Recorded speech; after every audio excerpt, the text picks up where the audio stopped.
Hello, good evening, and welcome to the Toon review for our show tonight, which is a transfer show. You can immediately see we're three-handed tonight. Paul's internet isn't working, and so he's unable to make the show tonight. But the three of us can deal with it with no problem whatsoever. If you are new to us, though, please hit that subscribe button. It's very important to us. We're on our way to 29,000 subscribers. Click the like, click the thumbs up. That really helps us too. Super chats are available by clicking the $sign and become a member by hitting the join sign below the chat there. Good evening to both of you two.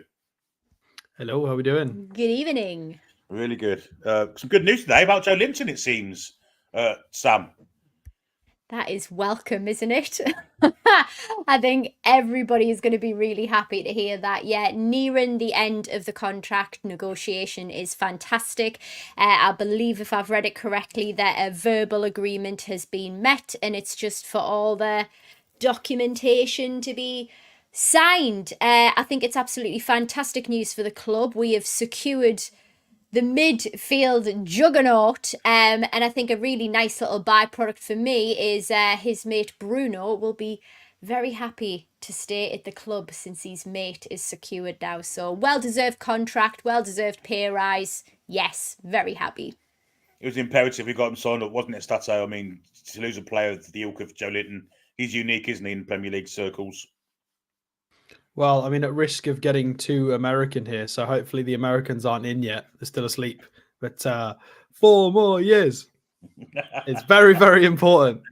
Yeah, there's not many people like him, really. You get a lot of... I've got a Liverpool fan colleague at work, and the way I ended up accidentally describing him was like a bodybuilder endo, to try and kind of get across to him what Joelinton does for us. But it's like what Endo does for Liverpool, but in a much more physical way and a lot more in terms of ball progression and attacking threat, playing out on the left. He's just such a unique profile of player, mainly because he's done quite a lot as well in his career. I mean, what is he, 27 now? He's played as a forward, as a 10, as a left wing, as a destroying midfielder. He's done a lot in a lot of positions, and he's done it in a couple of countries with that little bit of Brazilian kind of background as well. And it makes for quite a unique profile of player, and one that we could really do with keeping. 100%. And as Sam said, it could encourage, or maybe will encourage, Bruno to sign, or not leave, I should say, in the summer, which is potential is there for him to leave. Of course, there is. As Toon Gamer says here, Bruno over the weekend saying in an interview that we must get European football next season. Might be a little concerning to him staying or going, but at least Europe is in our hands at the moment. And that's a fair point, isn't it, Stato?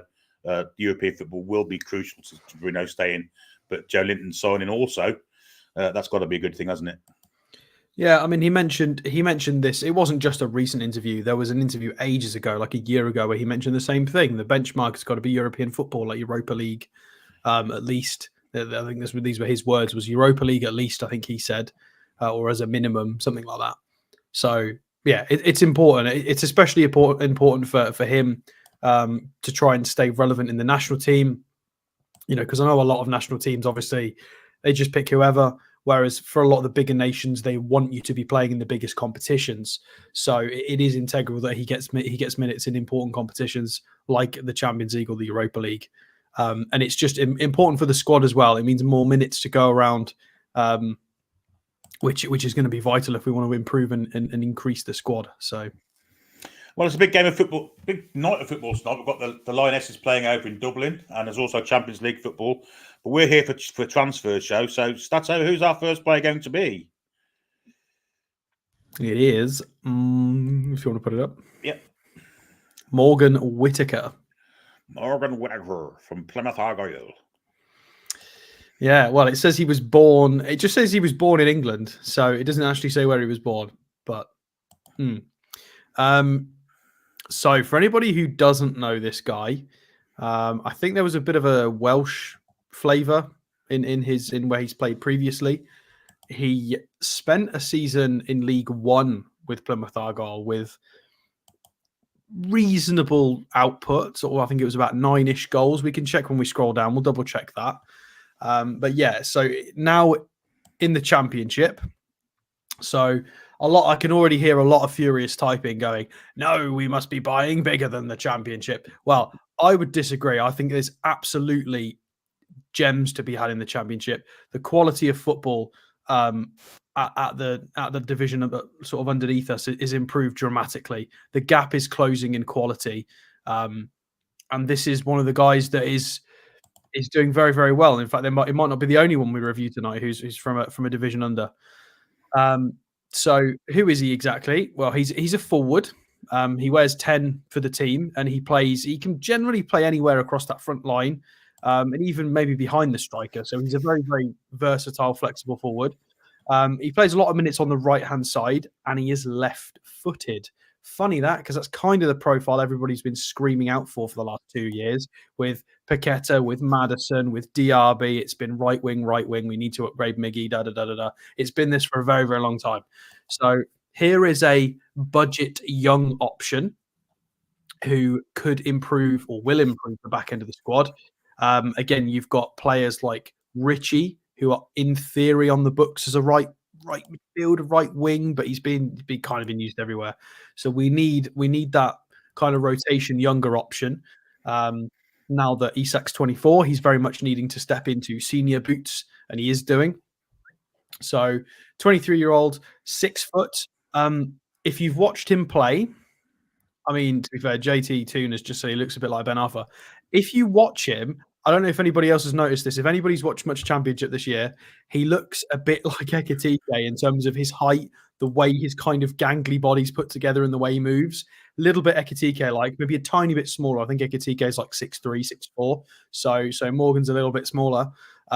Seems a little bit better for it, to be honest. He's a bit more mobile. As you can see here, he's played a bucket load of minutes this year, over 3,500 minutes. However, 19 goals, 8 assists is pretty impressive, albeit 41 appearances. That is a very, very healthy return. But I would like to bring your attention to the fact he's got 10 XG. So he's not running hot. He's running absolutely boiling, scalding, volcanic, molten lava hot. That is a +9 goal return on what he should be getting according to the data. So initial impressions when you look at the data are there's no way that's sustainable. He will kind of float back down to being an average forward. However, again, I'm going to completely contradict myself in the data again. If you watch him play, I feel like he means it. Sometimes players with high level of technical ability, they tend to do a little bit better than the XG model because they are technically gifted, technically sound, good at ball striking, good at knowing when to take that shot. I'm not saying he's as good for sort of +9 return per season. That's absurd. That's nuts. 19 from 10 XG is unsustainable massively. I think more realistic could be if maybe he was on 14 or 15 goals, which is still a decent return. So we'll scroll down and we'll give you the good stuff. We'll have a look at the graphics. So even not the greenest of graphs. The fact that this is also against the Championship and the other, well, it'd be the top, what is it? Next 14 competitions. So the next 14 competitions being the Mexican League, the Portuguese League, the MLS, the Championship. It's not the top 5 leagues in Europe. So the percentiles meaning very little. So it's probably more important to have a look at the actual numbers rather than the red and the green. So the most important thing here is that he's good at carrying the ball forwards. We've got reasonable numbers in progressive passes and carries, and his actual goal scoring and shot volume. So I love the fact that he shoots 4 times a game. I think if you're of a good technical quality and you pop 4 shots off a game, you're definitely teeing yourself up to score goals, at least. Regardless of what's going on with the rest of your game, if you're shooting 4 times a match, you're generally going to score quite a lot of goals. So I love the fact that he's getting himself in the positions enough to score these kinds of goals. So let's go and have a look at his SOFA score. So there he is again. Let's put that down. So weaknesses is ball control. I thought that was a little bit harsh because I have seen him play this year and I have watched him a bit on YouTube as well. Obviously, YouTube, you've got to take that with a pinch of salt because it will always tend to show you the best of the player's season, not all the bad bits. So you've definitely got to be careful. Strength is a long shot. Yes, he's definitely got that. I mean, I was going to say Juan Mata, and I feel like that's ludicrously big praise, but he's got that tidy little curled left foot with a decent technical level. He likes a good left-footed curl from outside the box. He's very good with it. And his ball control, from what I've seen, isn't terrible. I think that's a bit harsh. I think that's just an arbitrary thing they've popped on there. So go and have a look at recent matches. So the recent run of games since the back end of Feb, he's got 2 goals and an assist. Again, he's 23. What, 23? Is he 23? He is 23. Yeah, so he's still developing. He's still a little bit younger. He got an assist in his most recent game. So this was 4 days ago against Rotherham. They won and he got the assist. So they played in a 3-4-2-1. So he played off on the right-hand side behind Ryan Hardy. And if we have a look at his... Oh, no, we don't want that. If we have a look at his data for this game, so you can see he was very, very right-sided. A lot of touches kind of towards the byline. And if we scroll down, we can have a look. He had to go 5 times of shooting at in this match. A couple of successful dribbles, 2 key passes, one of which I would imagine is his assist. He got 1 accurate cross in. He tried 7. Doesn't mean they're bad crosses necessarily. 1 big chance created and 5 out of 14 ground duels. So he's trying to get involved physically as well, and kind of getting involved in the rough and tumble with getting 2 free kicks for the team and getting and actually fouling twice as well, with 1 offside. And then you can see in some of the other games, he's putting it decent ratings. I'd say he's around a 7 most of the time, which is high praise. It's consistent. Very, very decent data there. And in terms of how much he would cost, so what's the real info? So 1 cap at England under 20 level. There you go. Tom was right. He was born in Derby. Apparently, he can play all across the front 3. Yeah, I would agree with that. So his player agent is World in Motion, whoever they are. We'll have a look. Current contract expires 2027, so he will have 3 years left and the summer, if I can count. Current market value is pretty low, although I would imagine that they're going to demand a little bit more than 6. If you bid 6, they're going to tell you where to stick it, because this guy's got decent promise. And there you go. There was the Swansea bit. So I know there's some Wales in there somewhere. So some loans and stuff. Obviously, he's played a little bit in League One as well. So let's have a look at World in Motion. Who are World in Motion? So they've got Aaron Ramsdale and not a lot else. So it doesn't really help us there. Connor Cody's on there. I wonder if we actually ended up speaking to him back in the day when he was available. Who knows? So I don't know if we've got much help with the agency. And in terms of his League One stint, who does he profile? Oh, it's the other people. We can't really get a gauge from that. If we scroll down and have a look at his career to date, so a couple of seasons in the Championship with Swansea with minimal appearances because he was still pretty young, trying to break through into the squad as a 21-year-old. Played a lot of minutes in League One, so most of his minutes up until that point had come in League One. 1 season with Lincoln City. Season before last, that was his breakthrough when Plymouth Argyle obviously came up and won League One. 19 starts, 25 appearances, 9 goals, 7 assists. And then he's gone into the Championship as a 22-year-old and just absolutely hit the ground running. So it's an interesting one. I think it's one of those that if you can get him for a reasonable price, you can mould him. Definitely a high technical level, energy, talented, played some reasonable minutes. It's can he do that step up? I mean, people are asking me to compare him to Minte. I mean, I think that's a bit unfair. I think they play very, very different games. This guy's very different to Minte. Minte is more of an explosive, just run past everybody and shoot. This guy's a bit differently, very, very different technical ceiling. Before we get on to the chat about him, I'm going to do some super chats and membership things. James Welsh has been a member for 19 months. He says, so glad J7 has signed a new deal. Key player in midfield and hopefully convinces Bruno to stay. Couldn't imagine how weak our midfield would be without him. George T, Paul's neighbour at the football. He's donated £9.99. Said had a crap weekend, so missed the Fulham show. So here's my goal plus donation. Thanks very much, George, for your kind, generous offer there. Fosman's been a member for a month. I've seen on another channel that Bruno's agent seen at PSG. Hope it's got no weight to it. Let's just press talk. And Wagner, I'm not sure what currency that is. I think he's in Brazil, so I'm going to say it's Brazilian something with that. Two versions of it anyway. And he says suggestion: Bento Krepski for goalkeeper. So thanks very much for your donation, Wagner and George T, and of course the members. Sam, are you impressed with Morgan Whittaker? Do you know what? I think Alex made a really good point at the start. Like he's not going to set everybody's world on fire, but what we really need to focus on is getting the biggest bang for our buck.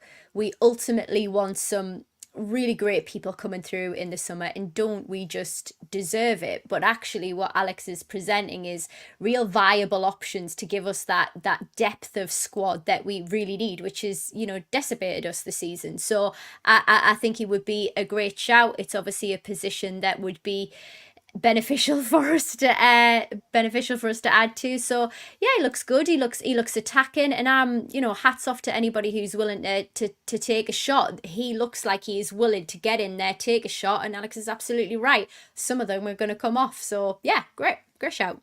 I mean, Plymouth are really struggling at the moment, aren't they? Stats out. I think they're third from bottom in that league, and Morgan Whittaker is still putting up the numbers. It's quite impressive. Well. High average ratings consistently, high shot volume, good output in both assists and goal scoring. I think he looks ready for a step up. You know, Sam said there that he might not come and sort of set the league alight. I mean, I think there's a universe in which this guy hit the grounds running. He's really, really tidy. I think he's really, really good. I think one of those extremely underrated players from people who don't watch anything other than the Premier League. I think he's very good, especially he'd look a lot better in a good side.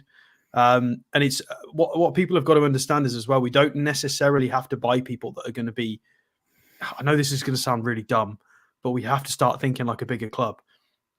He doesn't necessarily have to work out for us.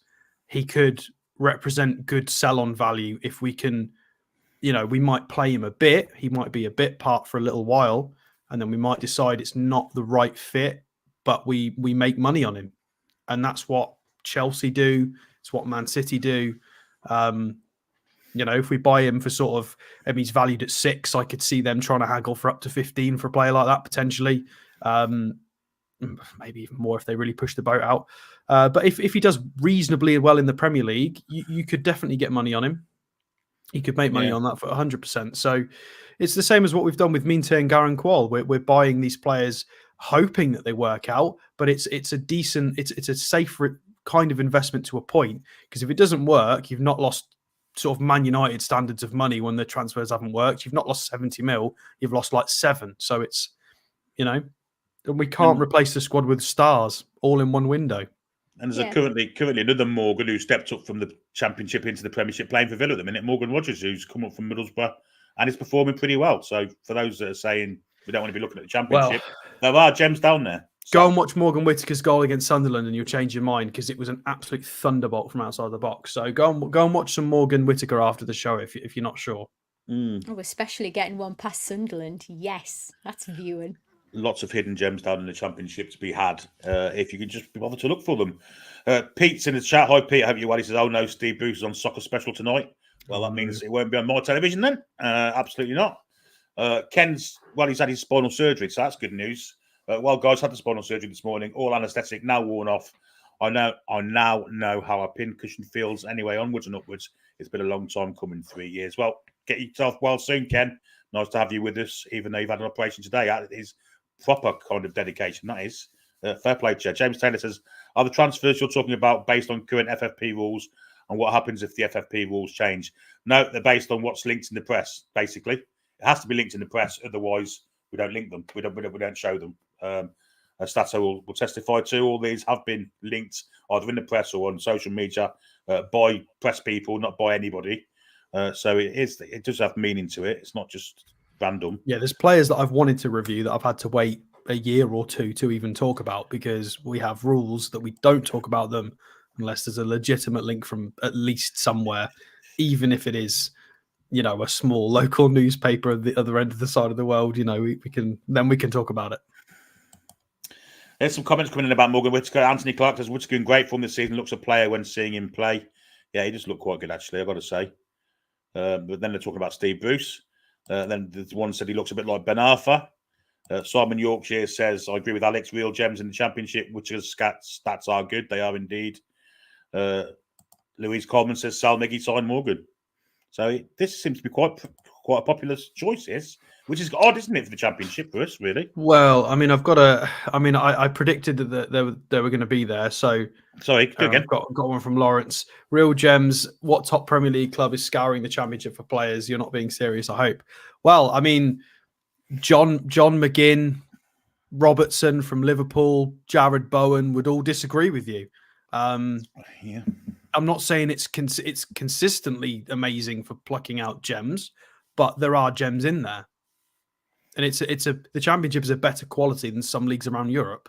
So but everybody thinks it's exotic to go and pluck someone out of Dynamo Zagreb every single time. It doesn't have to be like that. There are players everywhere that you can potentially sign. It's a really good point, Alex, and I think as well, if we're thinking about under Eddie's direction, under his coaching and all the team, then it's definitely a prospect that he can look to mould as well. Yeah, 100%. And then you've got the players that are loaned out to Championship clubs to get themselves into some kind of first team football, then come back and kick it up in the Premier League. So people turn their nose at the Premier League signings. I think the main point is if we spend let's say we do really well with money and we get the Adidas thing is great, and maybe we get a decent few sales in. Let's say we get 70, 80, 90 mil we can throw around this window. If we buy just 2 big stars, what are we going to do the rest of the squad? We're going to have 6 or 7 leave. It's not enough, especially if we qualify for Europe again. It's absolutely not enough players. Not enough players of the desired quality either. We're going to have like Jamal Lewis and stuff returning from loan, and like there's at least 5 going to disappear on sort of end of contracts. Do you guys want Richie for another year, or do you want to take a punt on Morgan Whittaker? Because I know which one I would prefer to do. We can't just buy constant first team players. We don't have the money to do that. Indeed. Stato, who's the next player going to be then? Pretty positive though on him, so that's a good start for us. Well, I'm going to go opposite end of the spectrum, just to appease the people who want to look at superstars. Federico Chiesa. Well, that is at the opposite end of the spectrum indeed. Right, so I mean, most people who follow European football will know Federico Chiesa. For people who don't, he's been around for quite a long time. Maybe hasn't quite hit the heights that everybody thought he was going to in the last 2 to 3 years because of injury. I think it was an ACL he got a couple of years ago. We were linked with him in that very first January transfer window after Eddie Howe joined us, and obviously we went in a bit of a different direction. So Juventus still €178,000 a week. I don't know how Juventus is still functioning as a club. They are in the bin financially. I mean, I've mentioned this on previous transfer shows. I'll mention it again. Zealand, who was a football manager YouTuber, did an excellent video on Juventus and about how they got investigated and raided by people, but not general people, but it was the league or authorities, whoever it was. And they literally found dodgy books full of dodgy accountings just in drawers. They found like a super secret book, and I don't even know how they're allowed to function as they are currently. It's absurd. And we get scrutiny in this country that the finances are ridiculous. Italy are just as bad at the moment. But this guy, anyway, is the jewel in the crown. So he's only going to have 1 year left on his contract in the summer. So people are going to be scrambling potentially unless Juventus can sort out an extension, which they might not be able to do. They can't save everybody. 7 goals and 1 assist so far this season. He's two-ish above his XG. And I think his teammates really can't finish their dinner because he's on 4.5 XAG when he's only got 1 assist. So very kind of maxi situation there in terms of people just cannot hit the target when he passes to them. But we'll scroll down and have a look at the important bit, which is nice and green. Very, very green. Very salty shirt. A little bit of a pinch of salt, though, because it depends where he plays. We can change this to attacking midfielder, which does alter it somewhat. And I would say he is a little bit more of a wide option. If we signed Chiesa, we wouldn't use him as a 9. So I would say this data is probably more appropriate than the forwards one. It would make a lot more sense. And we could probably change it on that side as well on the graphic. So very decent at progressive carries. Although it's worth pointing out, can you remember what Whittaker's was? It was only about 3.5. A lot, was it? Yeah. So people complaining about green versus not green on FB Ref, you've got to look at the numbers, because he's only doing it one more time per match than Whittaker was. So it's still great, of course. And that one additional progressive carry gives you one more team attack, which might make you it might get you a winner. So Foxy's gone 60 minutes a game, Chiesa. Yeah, I know his fitness. He's like the Italian Ryan Fraser with his fitness, I know. But even so, he's still a really high technical level player. I'm not so sure on this bit. He outputs very poorly defensively, and visually he's not much of a defender either. He's not going to be that Italian winger that tracks back an awful lot. Dare I say he's one of those little shadow tacklers, which we do kind of despise it when players do with that. When they pretend to tackle, it's infuriating. However, there's no denying how high this guy's technical ability is. He's absolutely incredible, with 3 shots a game as well, just under. His goal output is really tidy. If you want, we can... Who should we put him up against? I mean, does he play... I think he plays a little bit more left side. Let's double check that. Striker / left midfield. Where is he playing at the moment for Juventus? Let's be accurate, shall we? So Fiorentina, he played... he's playing, I would say, probably just behind Vlahovic. I mean, average position surely have him behind... in front. Okay, they're going for flick on. They're playing... It's gone 360. Serie A is basically playing National League, non-league English football nowadays. Yeah, lump it to the big guy, flick it onto Chiesa. Okay, fair enough. It's not where he used to play a few years ago. It's definitely changed somewhat. How did they do against Lazio? Yeah, okay. I mean, it works. It's very much Andy Carroll, Luis Suarez kind of concept. Or Crouch, Jermaine Defoe. The analogies are there. Yeah, yeah, you can see what's going on here. Flick it to the 9, and he pings it to Chiesa the 7. I really don't think that's how we would ever use. We ain't playing that kind of football. It's not happening. So I don't think we would be utilising him in that way anyway. But let's, for the sake of argument, compare him to somebody we know. Who do we know? Where is he? Who are you looking for? Almiron. I can't find him. He's not there. We're gonna have to backtrack. It's got to be on there because we've checked him before, haven't we? Yeah, no, I'll have to do it the reverse way around. And let's go back to Chiesa. Then we can check. You forgot to drop his value there, Alex. You don't know. Oh, I did. I'll do it in a minute. There you go. So as expected, Miggy beats out most people on defensive. Although, hang on a minute. Let's change that to, there you go. So attacking midfielder / winger versus attacking midfielder / winger. I mean, I feel like even this is a little bit harsh because Chiesa, in his current format, isn't playing as a wide midfielder. So maybe he'd present better data if he was playing in that. I think he's just being utilised in that way to suit the team at the moment. Juventus playing a very strange style of football nowadays. But you can see Miggy's got, streets ahead in terms of defensive contributions for a wide forward. But Chiesa is a lot better at beating his man and carrying the ball forwards. So if you want to see who he compares to and what his career has been like to date, as a forward, which I guess we've kind of got to talk about that, you've got Florian Thauvin on there, who we all know didn't work out for us, but he's been very good abroad for pretty much his whole career. Xerxes, very, very highly rated, was at Bayern Munich. Omar Marmoush, who from Frankfurt, that we did on a recent transfer show. You got Jared Bowen on there, and even Vinicius Junior. So he is profiling very well. Versus wingers and attacking midfielders, you've got Anthony Gordon on there, which is weird because Anthony Gordon surely has considerably better defensive output. Although I'm shocked that Anthony Gordon can appear on the same list as Marcus Rashford. That's ridiculous because Marcus Rashford doesn't know what tackling means.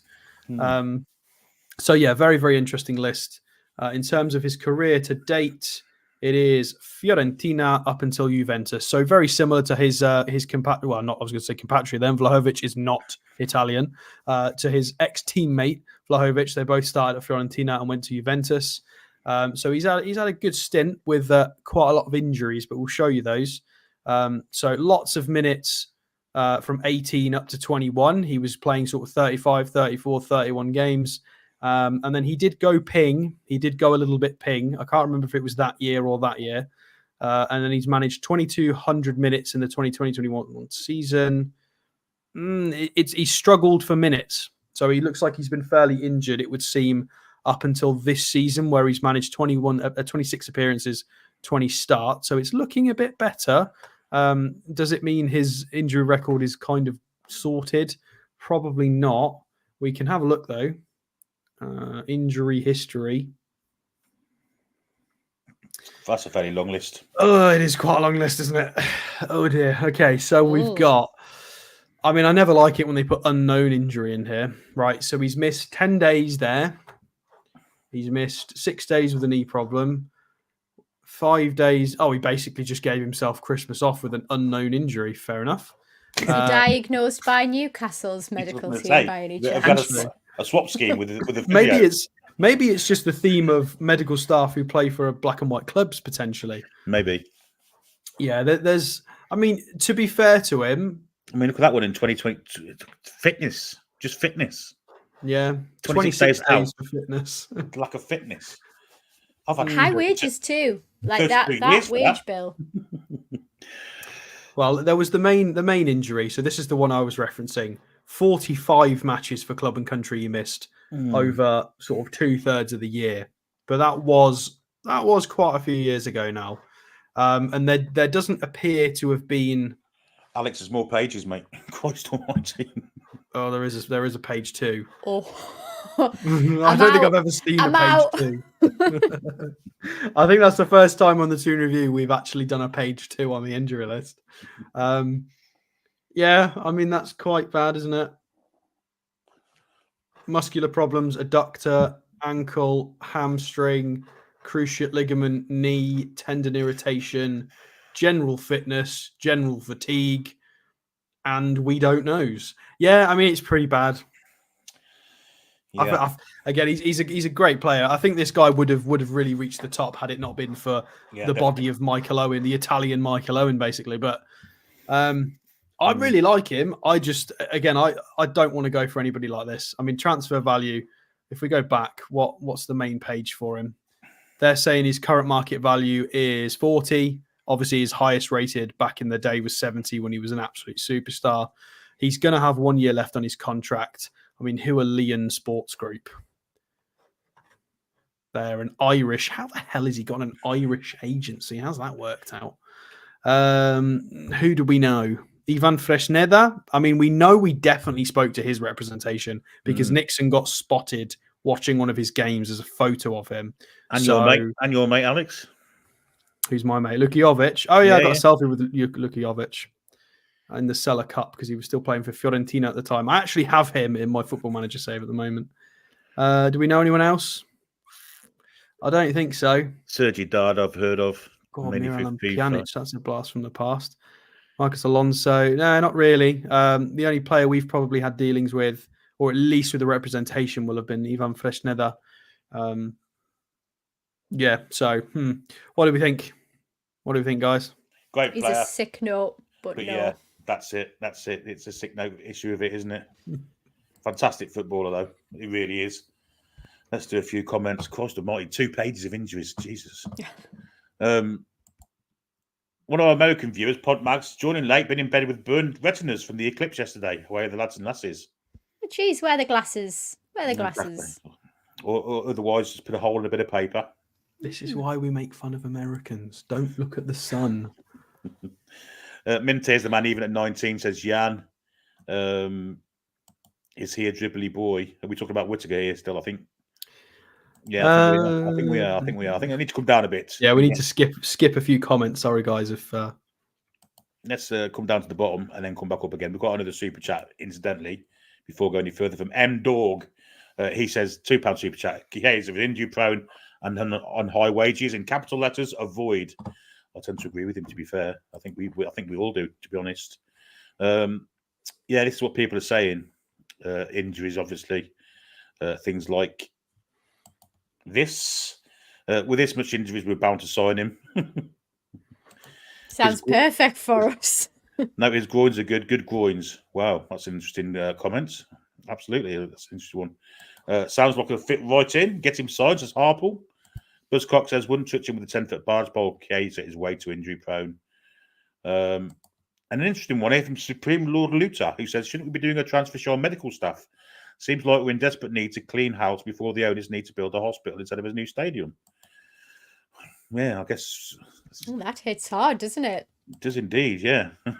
Well, the pay more and gets Cap. I can't say his name. Credit Scalia. That wasn't too bad, to be fair. Mary says, I've got a fatigue and exhaustion list if the medics at Newcastle want to use that. Chippers thinks he'll go to Saudi. Possibly. I can't see anyone paying 40 million for him. That's for certain. Not with that injury list. He'll probably end up staying and going on a free. Because she says just needs to put his shoulder out for the jackpot. George says, notice that Chiesa has a number of late December injuries. Strange, ain't it? Indigo figure just says sick note. Echo Sam's there. But Scott says, would love Bodis. He's very humble and won't think he's bigger than the club. Would be really good as a wide forward or winger who cuts inside like Miggy and not heavily one-footed either. That's a fair point, but we're not talking about him today. Again, too many injuries for Ian's liking. A shoulder eclipse, I heard it was. Not for me, says Duncan. Northy's asking about Somerville. We're linked with today, apparently. Maybe we'll do him in a future. We've been linked with Somerville, not just today, quite a lot. We've been a little bit behind because we've had a few midweek games. The list is about, I've got 15 ready to go, as I told the guys before we started, and there's probably about 25, 30 that are in the pipeline. So when we get spare days, guys, we will be doing more transfer shows as we gear up for the summer.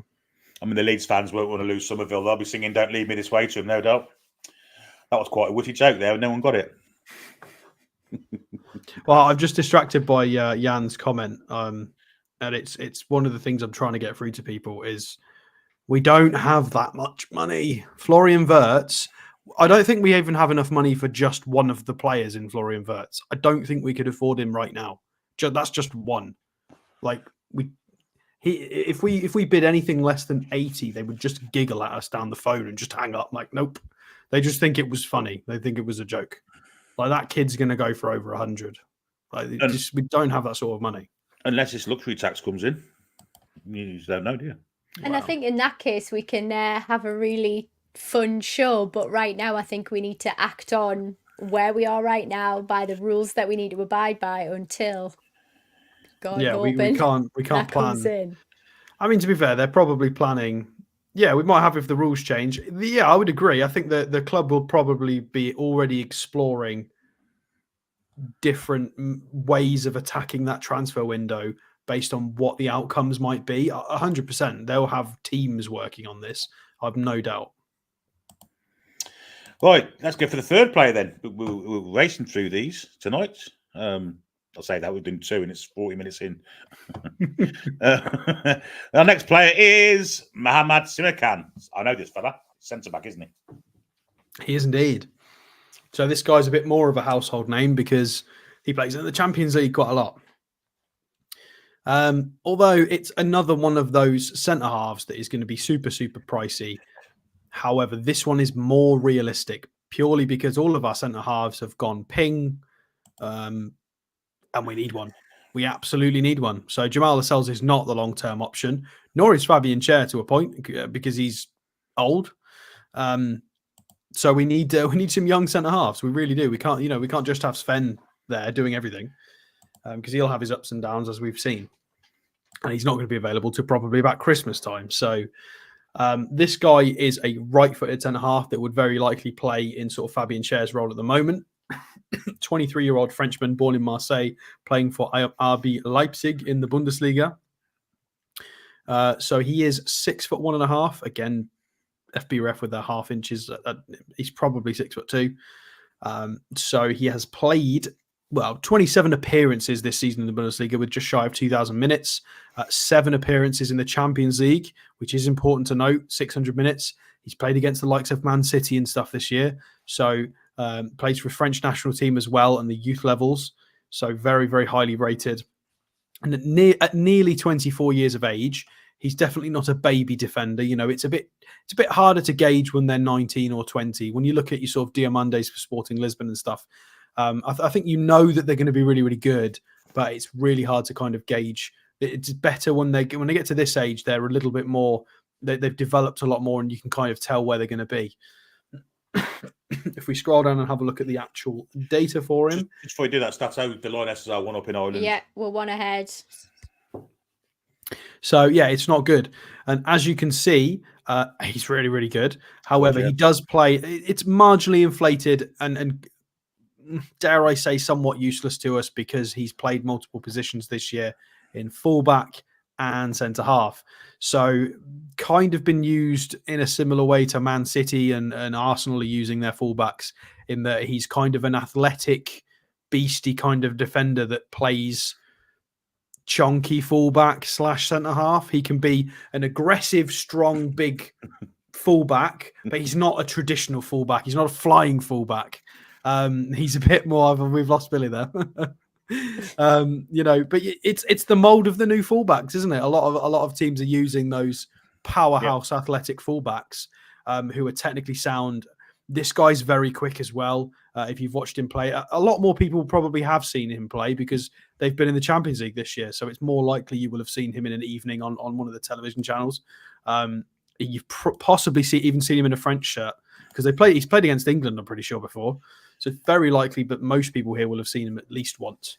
So he's have good experience, Alex, as well. For his age, yeah. I mean, if we scroll down and have a look at his career, he's played quite a lot of football at a decent level for his age. So Strasbourg in Ligue 1, and he got just over 3,000 minutes worth of experience in France at senior level before he moved to Germany. 23 starts, again, a lot of minutes in his debut season for Leipzig, to be fair. As only a 23-year-old, to start 23 times for a team as good as Leipzig as a 21-year-old is quite impressive. They obviously think very highly of him. And then he managed 18 starts the year after. I mean, maybe there was an injury in this season. We'll have a look, but that feels like a bit of a drop-off there in minutes. I don't know why that was. And then he's already up to 20 this year with games to go. So looks like he's well on track to kind of have his highest sort of amount of minutes in a season this year. Mm-hmm. In terms of who he profiles like, Fabian Schär's on the list, which is always positive because we're looking for his understudy in this kind of mould, aren't we? Yeah. We're looking for a more athletic, quicker version of Fabian Schär, who's maybe a tad better in the air. That would be the perfect and ideal replacement for Fabian. So, well, we won't say replacement because we love Fabian. We'll say understudy for now. I think that's probably nice. A nicer way of putting it.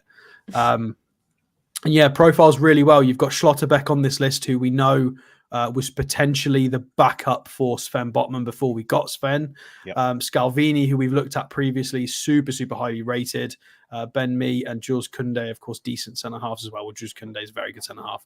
Mm-hmm. Versus fullbacks, he's profiling like Dan Burn. So you can see why we've been linked with him, because you can see how he's profiling. He plays the way we kind of want to play. He fits. It just fits. The fact that our players are on this data set makes a lot of sense. Let's go and have a look at how Leipzig line up with him, shall we? We didn't do very well in that game. What did he do? I mean, they did let in 5 by Stuttgart. Was that Guirassy just ripping stuff up? Oh no, it was a Dennis Undav hat trick. Wow. And we've seen him score against us, to be fair. So yeah, I was at that game. Let's go to his most recent performance, to be fair. So they won 4-1 against Freiburg with a Šeško goal, an upender double, and a Haidara goal. So they play. Oh God! So the Devils formation. We have a 4-2-2-2-2-2-2-2, with him not even in the starting lineup. Well, that was pretty pointless clicking on this one. So he came on for the right back on the 75th minute. And what did he do? Not a lot. So that was a useless one. Welcome to Leipzig. Against Darmstadt, maybe? He did start and he got injured. That's why. So he's returning from injury. So in this game, he still dropped to 7.5 though. Very, very attacking with a couple of clearances, interceptions, reasonable dual win rates. We could do with a little bit more there. Reasonable passing accuracy. 4 key passes, though, is quite interesting for considering where he's playing. And a big chance missed.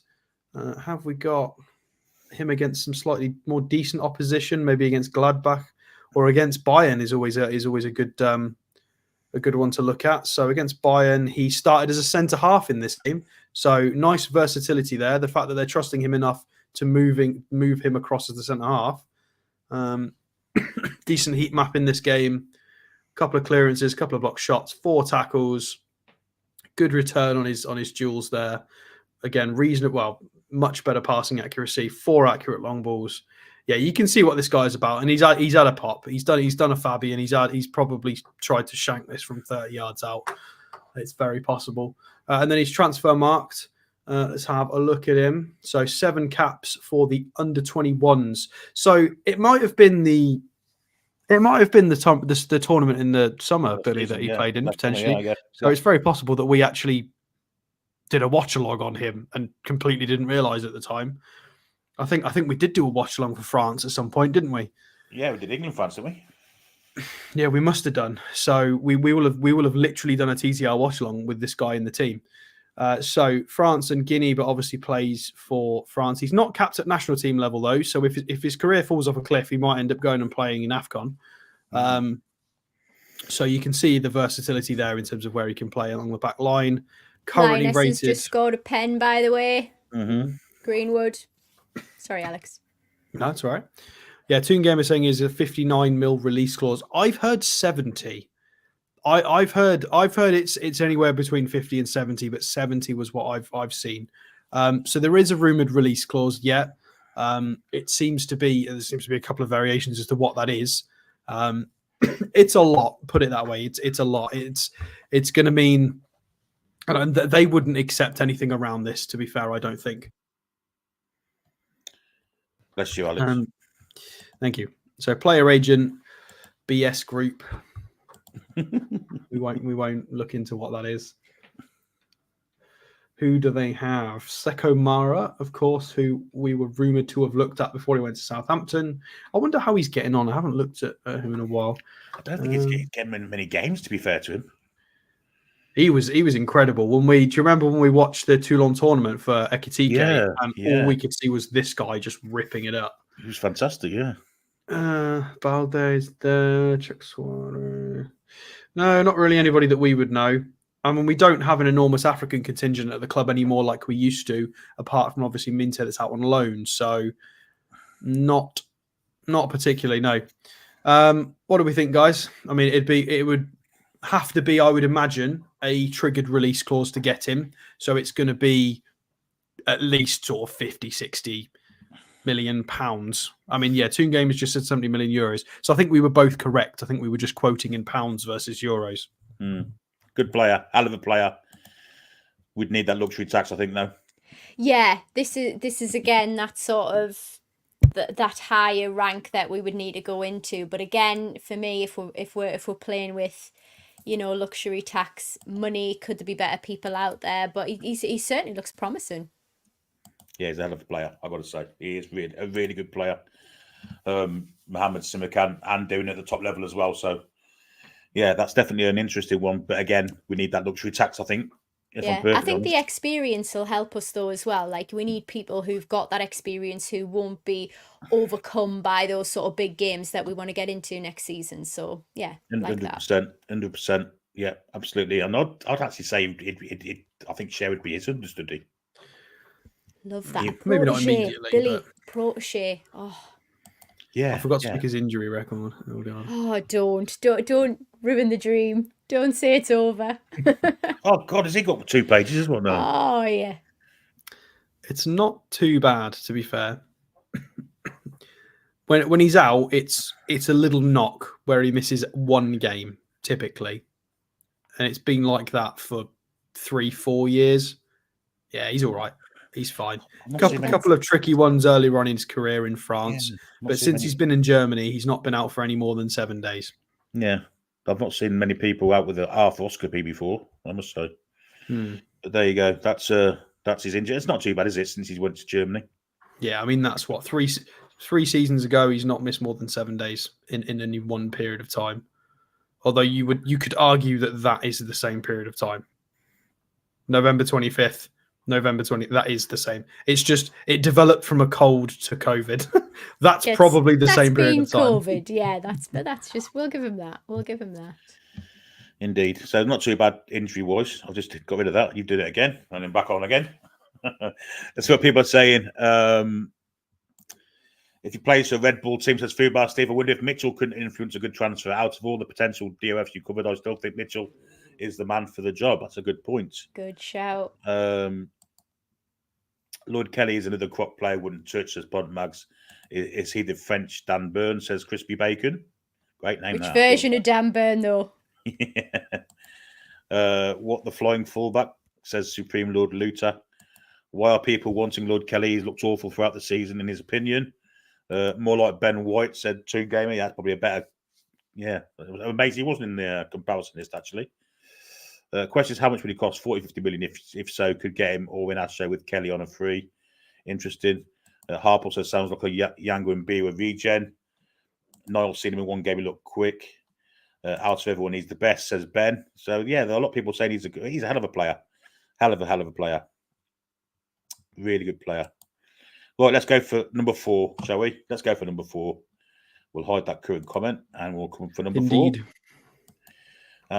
Down to the championship again. Wilfred Ndidi. Do you want to do this one? Not particularly. So, I mean, he has been linked, and I sigh, but I mean, this guy 4 years ago was absolutely unplayable. You know, when they lost N'Golo Kante, yeah, everybody thought they weren't going to be able to bring in anything like that ever again. And Ndidi came in, absolutely bossed the midfield, and was incredible in the Premier League. He was outstanding. And then I just have no idea what happened. I don't know.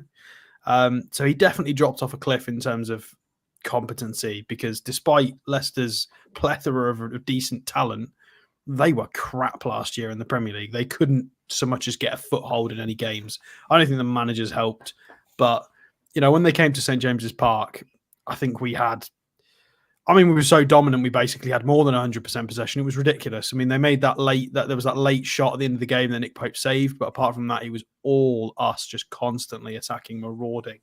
And they just couldn't get in the game. That was their season, really, and that was with him around. I think it was Samari as well. It just didn't work, and he's obviously done a lot better in the Championship because it's a lot easier level to play at compared to the Premier League. So, but he's got the right build for it. He's athletic. He's 6'2". He's strong. He's reasonably technically sound. Although that was brought into question with a lot of errors, especially a lot of positional errors as well. When they had a huge injury crisis and he had to drop back a lot into centre half, there are a lot of problems there. With 2 goals and 5 assists this season in the Championship. He's been a bit unfortunate because he's on 4.4 XG with only 2 goals, so he's been shortchanged slightly there. Although he's not played an awful lot, 26 appearances with just shy of 1,700 minutes. Let's scroll down and have a look at the business end of the data. Again, don't read too much into the percentiles because this is based on the men's next 14 competitions. So, I mean, he's profiling okay, depending on in terms of where he plays. He's okay at progressive carries. He's very sort of defensive midfielder. I'm not super happy with that. From where he plays in the pitch, I'd like his passes to be a lot tidier than that. At 79%, it's in the bottom 33 percentile in a worse percentile ranking, which is just poor. Obviously involved a lot in set pieces because he's touching the ball quite a lot in the penalty area and receiving the ball high up. So he's part of set piece things. Defensive numbers are okay. I mean, interception and aerials you would expect to be reasonably high. I mean, you would expect a guy like this to drop into the Championship and absolutely destroy it. Although his defensive figures won't be so good because obviously Leicester are a dominant side in that league, aren't they? Yeah. I mean, that's a fair point. That is a fair point. I mean, let's scroll down and have a look. So career to date. So he's gone from Genk to Leicester City. God, he's been there for a long time technically now. So Premier League, only 19 starts last year, to be fair to him. So he's been playing around 1,600 minutes for 3 years on the trot. So injuries, potentially. Shall we go and have a look at... I haven't had a chance to move off Simakan yet, so let's go. Let's type in Ndidi. Does he play for the national team? Because I think He played in Nigeria. Yeah, I think the yeah. AFCON timeout would be a bit of a concern for me. I mean, they lost the final, didn't they? So yeah. It's funny that one of his strength is positioning, because I remember his positioning being shocking when he was last season. There were a few issues. They're playing right now. Leicester Millwall. It's always funny when we check on a transfer show and they're actually playing. Is he starting? No, he's not. Oh, yeah, he is. He's actually playing right now, guys. Partnering Harry Winks in midfield. So I mean, after we finish, maybe pop the Leicester game on. You can go and have a look. And keep him on the number 10 for Leicester, because he really is a Maxi regen, 100%. Except Mohamed Simakan has got a lot of character. He's definitely worth having a look at. Recent games. I mean, they lost to Bristol, which I'm sure Annie is very happy about. But they are winning a lot because they're doing very, very well. He's dropping just shy of 7s, which is tidy. How's he done against Birmingham? He started on the right side of a 4-3-3. And how did he profile? Getting around quite a bit. Better passing accuracy here. A key pass, 2 crosses. I mean, I don't know how Ndidi is losing. For who he is, I mean, that frustrates me. Who's he up against? I mean, Christian Bielik is not bad. I've seen Christian Bielik this season. I went to see Cobblers against Birmingham City in pre-season, and Cobblers used about 6 trialists in that game, and Christian Bielik was very good. But again, for Ndidi, who's played in European football, who's played in the Premier League, it's not. It just concerns me sometimes, the physicality, because it should be better. I mean, they beat Norwich 3-1. Again, he played on the right-hand side of that midfield. That's clearly from set pieces, you would assume. Played quite a central role, 76%. How's he done with his duels? No, I'm closing him down. We're removing him. I'm sorry. 1 out of 5 ground duels against Norwich. We're done. No. We're done, Wilfred. Sorry, buddy. Oh, England's got another pen here. Greenwood up again. Have we? We do. You're ahead of me. How can you be ahead? I'm watching it on TV. She's missed it. Oh, save. Never mind. Oh dear. I'm going to say, is it a replay? I mean, Foxy's just kind of summed up the same as what I've said. Sad to see the decline of Ndidi. I hope he can return to his normal level. He should be blitzing the championship. I completely agree. Everything suggests he should be incredible. International experience, great in the youth level, decent when he arrived in England, powerful 6'2", technically okay. And it's just not working. And it's a shame because he's 27. He is what Joelinton kind of, Joelinton's 27 and an absolute tank. That's what Ndidi should really be.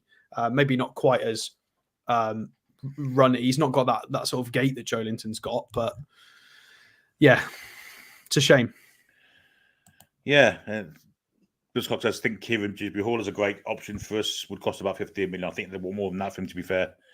But I think a straight away for long stuff. I won't say that what you've put could get the deal done. That penalty was ages ago, apparently. Seems to be behind me. I didn't even see it. Yeah, hit the post. I thought it was a save. Keeper went in the right direction, but hit the post. Miss. Is he better than Scott McTominay? No, not at this precise moment in time. I like your attempts at proper player name pronunciation. Nice touches, Harple. He sounds like Longstaff 2.0. I'd rather have Wilfred Pennyworth, Alfred's brother Batman. So Stephen, indeed he isn't. And then talking about the penalties missed. He's been out injured a lot. And there you go. If we're shopping in Germany, please let us look at Sesko for Wilson and Schlotterbeck for left back and Adeyemi for right wing. Cost a few quid, them 3 though, Ben, to be fair. I mean, we've actually looked at all 3 of those players in previous transfer shows, but it was a very long time ago when they were originally linked. I don't think we'd go for Schlotterbeck now. I think he'll be too expensive. He would strike while the iron was hot was 18 months ago for Schlotterbeck. That's he's going to cost a lot of money now. Šeško equally is going to cost. These are your sort of Darwin Nunez transfers. Šeško is going to go to for 80 million to somebody. I don't think we're there. We're not there yet. We're doing sort of Isak and Tonali signings. Yeah. 50 or 60, if we really push it for a player, I think we've got to do well with getting some players out, though, this window coming. Yeah, and then Benediction said Frimpong will apparently cost £35 million and someone should go in for him. He's a right back, isn't he? I'm sure he's a right back. Do we need a right back? As in the flying wing back for Bayer Leverkusen. Can he play right wing, can he? I don't think we'd get him. Yeah. I don't think we'd get him. I think if you're reasonably young, he's not that young anymore, to be fair, a flying fullback who's about to win the Bundesliga, I would either stay or I would. He can go to one of the best clubs in the world, and we are not one of the best clubs in the world right now. He could probably pick. I mean, he plays quite a specific style as well. I don't think he could play. He wouldn't fit in at a lot of teams.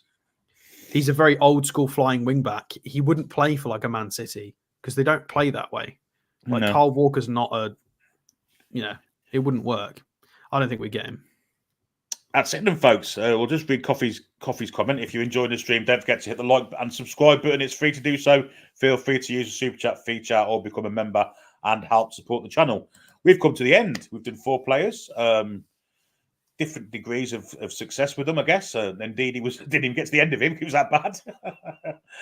We had 2 pages of injuries for Chiesa. And then a couple of positive ones with Whittaker and who was the other one? Simakan. So that's done. Thanks, Alex, for your work in the background. Thanks to Sam for joining us. Thanks for you out there also for watching, and to the mods in the background keeping the chat in control. But until we join you tomorrow night, it's Salmon's Paul for the ladies' show, of course, for Away the Lasses. Till then, we wish you all a very good evening. Away the lads and lasses.